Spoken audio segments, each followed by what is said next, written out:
আসলে আজকে অর্থাৎ বাংলাদেশের সকল শ্রেণী পেশার মানুষই কিন্তু ঈদুল আজহা উদযাপন করছে। বিশেষ করে সবাই সবার পরিবারের সাথে উদযাপন করছে।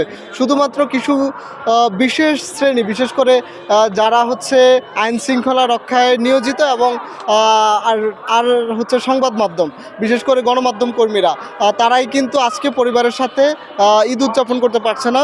ঢাকা শহরে এই প্রথমবারের মতো আমাকে থাকতে হচ্ছে, যদিও ঢাকা শহরে পড়াশোনার উদ্দেশ্যে আমি এসেছিলাম 2018 সালে। তারপর থেকে ঢাকা শহরে ব্যাপারে থাকা হয়নি। এই প্রথমবারের মতো আমাকে ঢাকা থাকতে হচ্ছে। এটা আমার জন্য খুবই অত্যন্ত বেদনাদায়ক একটা ঘটনা আর বিষয়। পরিবার ছাড়া ঈদ আসলে খুবই কষ্টকর, আর জীবনের প্রথম এবার হচ্ছে পরিবার ছাড়া ঈদ উদযাপন করা হচ্ছে ঢাকায়। আসলে আমাদের পেশাটা এমন একটা পেশা, যেই পেশাতে আসলে ছুটি ছাটা খুবই টাফ ব্যাপার, এবং পরিবারকে সময় দেওয়াটাও মানে একটা ভাগ্যের ব্যাপার হয়ে দাঁড়িয়েছে। কারণ আমরা সবসময় মানুষের দোরগোড়ায় বস্তুনিষ্ঠ সংবাদ পৌঁছে দেওয়ার অপেক্ষায় থাকি এবং চেষ্টায় থাকি, যার কারণে আমাদের পরিবার নাই বললেই চলে, আসলে থেকেও না থাকার মতো। যখন আমরা কাজে মাঠে থাকি তখন দেখা যাচ্ছে যে অনেক সময় পরিবারকেও মানে ফোনে পর্যন্ত সময় দেওয়া যায় না।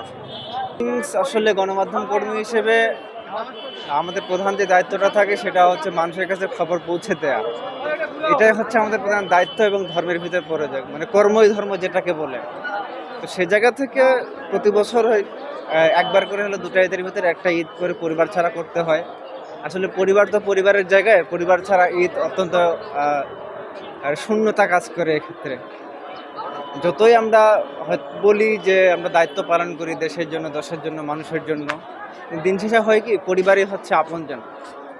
পরিবার ছাড়া, বাপ মা ছাড়া, ভাই বোন, আত্মীয় স্বজন, বন্ধু বান্ধব ছাড়া ঈদ আসলে একটা পূর্ণতা পায় না, সব শেষ।